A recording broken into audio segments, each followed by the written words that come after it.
Good morning, men. Thank you all for coming out today. Even after you heard that I was going to be the speaker, you still came out. Appreciate that. I wanted to speak with you today about being encouraged. I know that we all go through many things that can discourage us, and I just want to talk with you about that. Okay, being encouraged because God is faithful. And it's kind of interesting. I had worked really diligently to come up with a few things, and just this morning as I was sitting here, the Lord changed my focus. And so I have to talk about something totally different. Hallelujah. God bless you. Thank you, Lord. Thank you, Jesus. So please pray with me as I get through this. Okay. I was looking through my bio, and wow, I didn't know the person that all that good stuff is written about. I said, wow, these are all things that I accomplished in my life, but it was not things that I accomplished. These are all things that the Lord accomplished through me. It is absolutely nothing about me that is good. Anything that I have done, I confess that it was the Lord that allowed me to do it. And I'm going to try to straighten up here and get through this. In addition to encouraging you all to be of good cheer, it is more important for you all to understand the importance of being authentic. The way you be authentic is by, number one, self-analysis. You have to analyze yourself. Every morning we wake up, we have an opportunity to look in the mirror and judge ourselves to see who we truly are. And those things that are different, that you know that are different inside of you, that doesn't match up with who you are supposed to be, those are the things we are supposed to focus on to try to improve those things.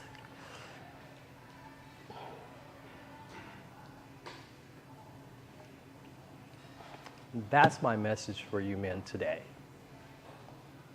That it's important to be authentic in everything you do. And you do that by self-analysis. It is extremely important to be in the Word so that you know what the Word is saying, and going one step further and doing the Word, acting on it.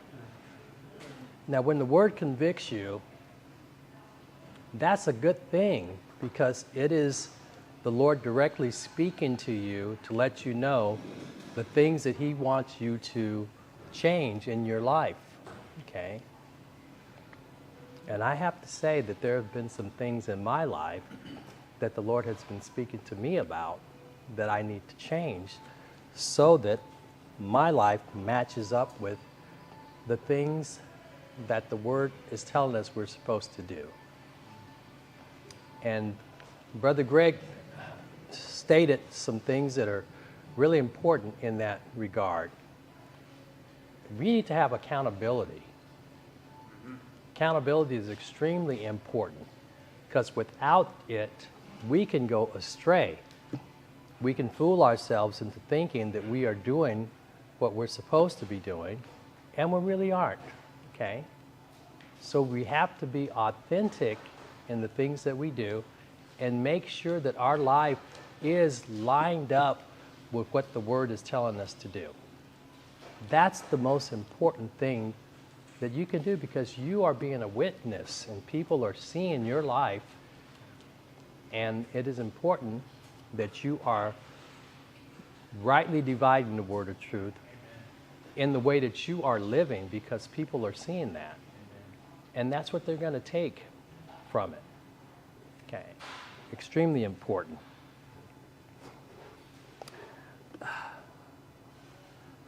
The lyrics to the song, I love you, Lord. For your mercy never fails me. All my days I've been held in your hands. From the moment that I wake up until I lay my head, I will sing of the goodness of God. All my life you have been faithful. And all my life you have been so, so good. In every breath that I am able, I will sing of the goodness of God. I love that song because it really depicts my life. And I can truly say that the Lord has been faithful to me. And I really get emotional when I think about how faithful he has been to me. Okay? Just going all the way back to my childhood. You know, I grew up in a Christian home. My father was a Pentecostal preacher, fire and brimstone. He hit the word, no compromise. Awesome, really awesome. My mom was a missionary, and she served with my dad until he went home to be with the Lord. And she was faithful. She was a praying woman. She prayed for each one of her children individually, and you know, on some days you can just hear her just praying and going through the whole line. You know, last time I spoke, I was telling you that I have 7 brothers, and I was just trying to get through naming them all, and I ran out of time. And sometimes it's tough to remember all the birthdays and things, so I had to produce a spreadsheet. And because I'm not that smart, it's color-coded for the males and the females and the birth dates. And the thing that I did not tell you is, because I didn't have time, is that I also have 8 sisters. Okay? And we have no time to talk about all that. But we can talk about it at a different time. It's amazing that the Lord saw us through those times. I grew up in Bakersfield, and we grew up in a home that I believe was 617 square feet. Did I say 617? Yes, at 218 Whitlock Street, Bakersfield, California. If you go to Redfin and look it up, it'll pop up and you can see it. Has all the stats. And, you know, talking about the faithfulness of God, he provided for us through all that time. The house was small, but the lot was large, and Mom always had a beautiful garden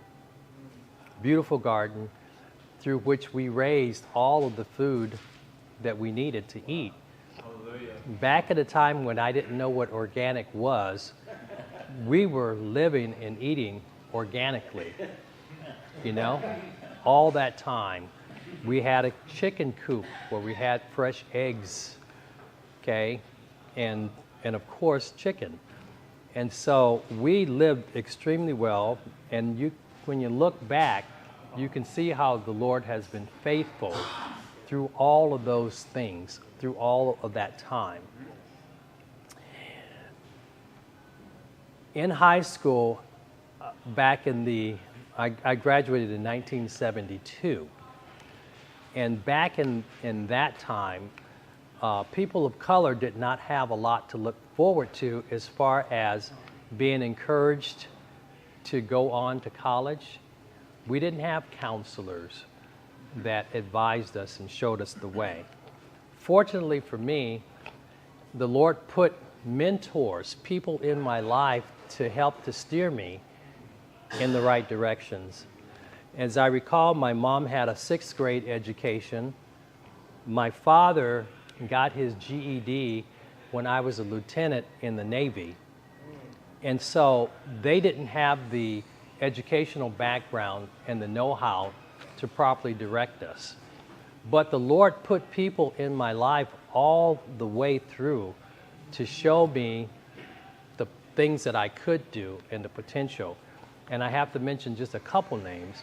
And if you have people in your life that help you, it's important to always go back and say thank you. It really is. Every opportunity that you have, you should do that. Mr. James Coles, who was my track coach and just a really good guy, had a heart of gold, and he encouraged me to pursue medicine. And I said, we can't do that. There's no black doctors. And there were none in Bakersfield. Okay? And so it's always good to have a role model, someone that you can look up to so that you can know what your potential is and move forward. Mr. Virgil Kirkpatrick was my animated chemistry teacher. And kind of reminded me of you, Marty. Oh, good. Yeah, a good guy. And he encouraged me.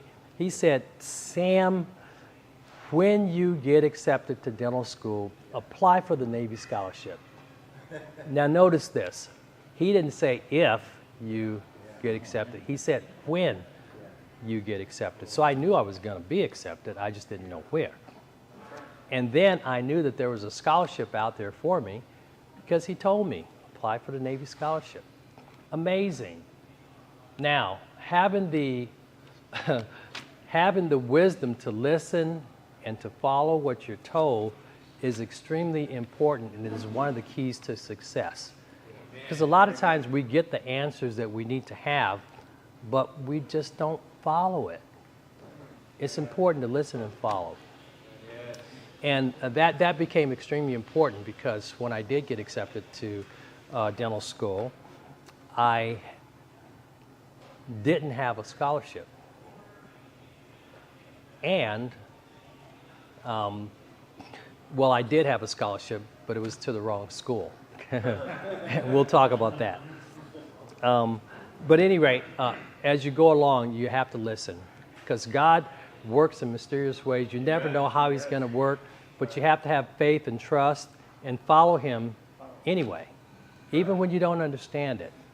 You know, I hate to get off track because I know I need to hurry, but a case in point, yesterday, I was taking my wife out for a bike ride to the beach, and of course, my mind was somewhere else, and I missed the turn and we went way out of the way. Had to turn around and go back to find the bike trail. And it was really amazing. The Lord had someone there waiting for us with a message. Yes, incredible. Amazing how that happens. Yes, thank you, Lord. Yes, his name was Mark Buckley.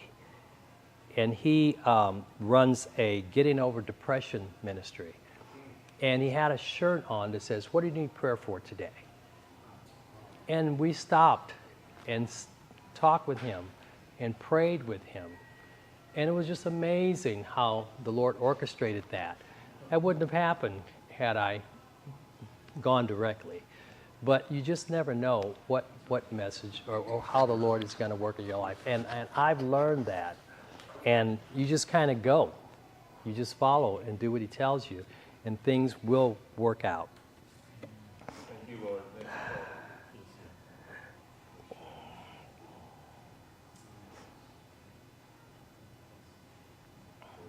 When I got to, I only applied to one school from high school because I didn't know any better. But the one school that I did apply to, Occidental, accepted me. And I had a college opportunity grant, which basically was designed to send you to a junior college, okay? However, this was a four-year school, and of course, it didn't pay for the full tuition. So I had to figure out a way to afford my room and board. And this is where mentors came in again. I had a great mentor in the person of Steve Haas, who was a brilliant world-class sprinter in the 60s. And he befriended me, became my mentor. We had a Bible study in the morning. And I was able to secure a place under the bleachers, a little hole in the wall, under the bleachers where I was able to stay for a whole year, okay? Which saved my room and board, okay? Pretty amazing. You know, and when I say God has been faithful, that's what I mean. Okay, He has truly been faithful, and He's worked things out for me. My goodness, I want to go on to get through this. Through college, He worked things out really well. I had a second mentor besides Steve Hawes, and his name was John McNally, who was one of my chemistry professors. And he encouraged me to apply to the top schools, including Harvard. Now, how in the world would a black man from Bakersfield, California, grew up working in the fields, that's all I knew, applying to one of the top named schools in the country? And they only accepted 20 people out of all the applicants. Long story short, I did end up getting accepted. Had an interview, someone flew out from Boston and interviewed me, and I ended up getting a spot. I did have a full scholarship to USC Dental School. I love USC. I was planning to go there, but when I was accepted to Harvard, I had to make that decision. Do I want to stay here or do I want to go back east? Never been back east. Decided to go there. But the thing that I got accepted, but I didn't get the scholarship, which is where Mr. Kirkpatrick comes in, who told me to apply for the Navy scholarship, and I did. And I did get accepted for that scholarship, so the Navy actually paid for 3 full years of a full ride at Harvard, which was pretty expensive. And I'm thankful for that. Within the Navy, I did well.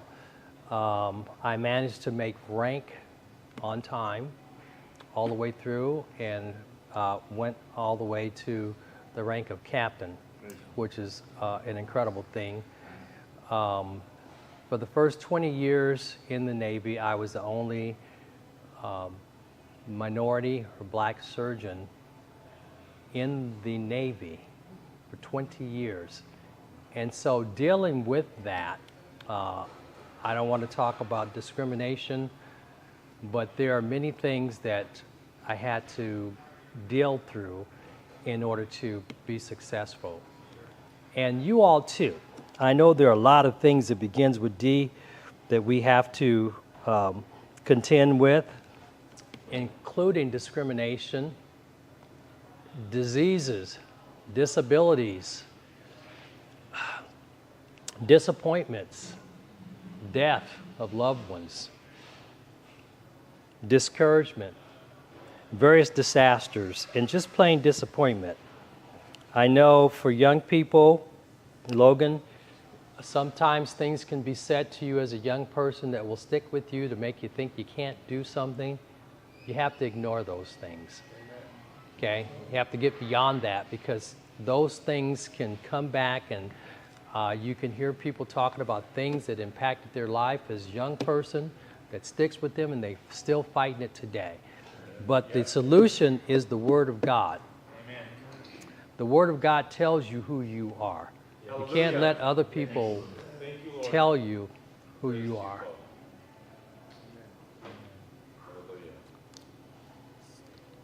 You can imagine the things that I was told that I couldn't do, and that I shouldn't do.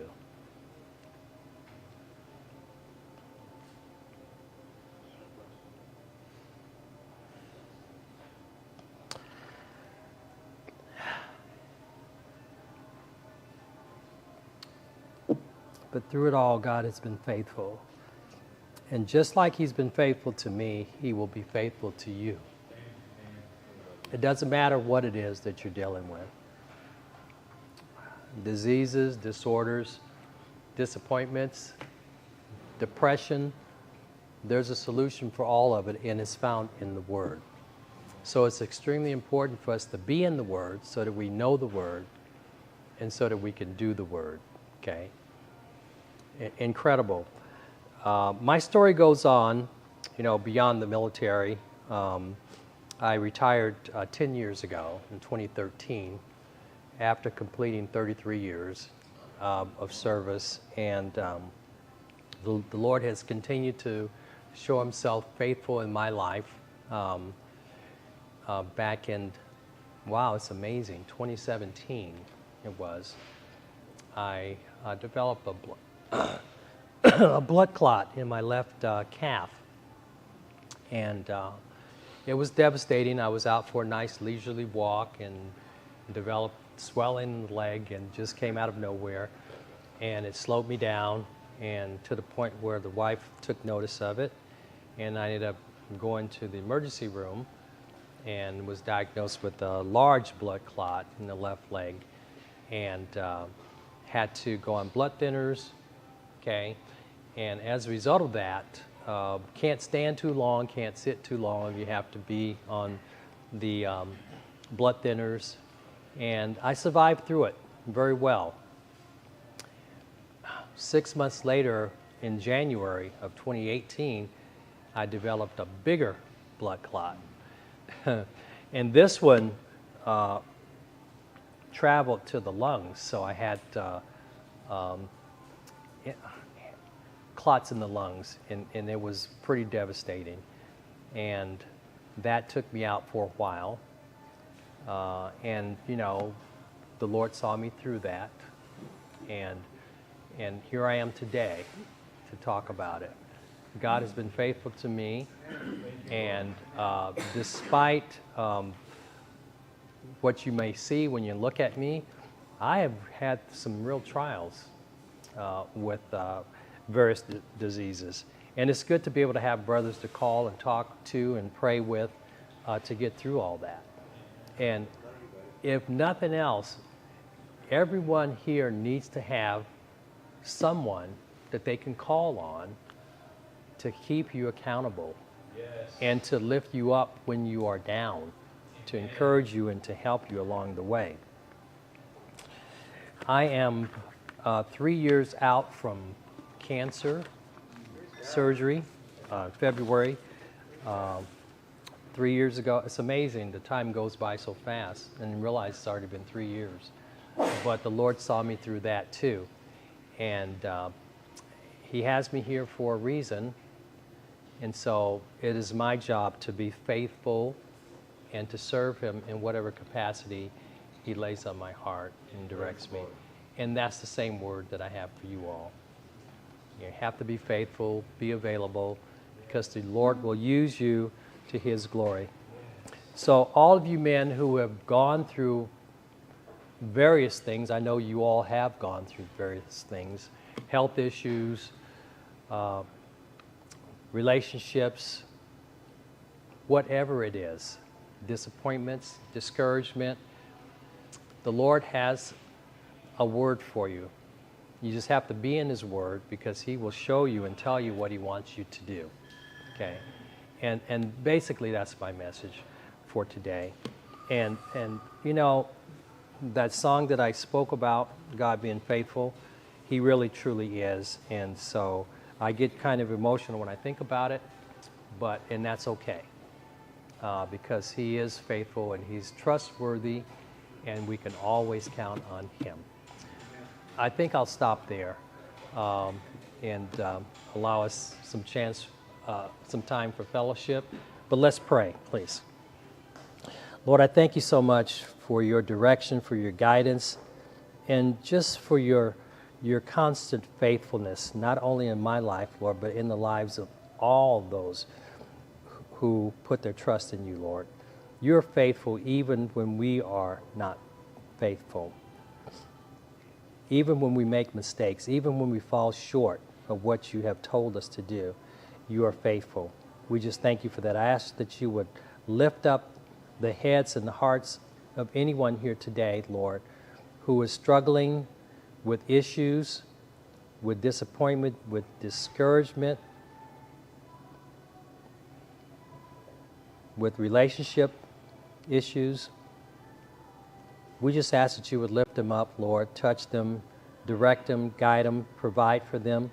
And Lord, let them see how You have been faithful and that You will always be faithful. We just thank You for Your goodness, Your mercy, and for Your free gift of salvation.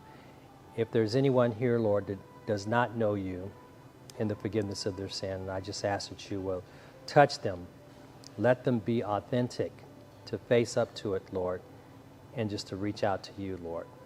We just thank you for this time. We ask your blessings on our day. In Jesus' name, amen. Amen. Thank you, gentlemen.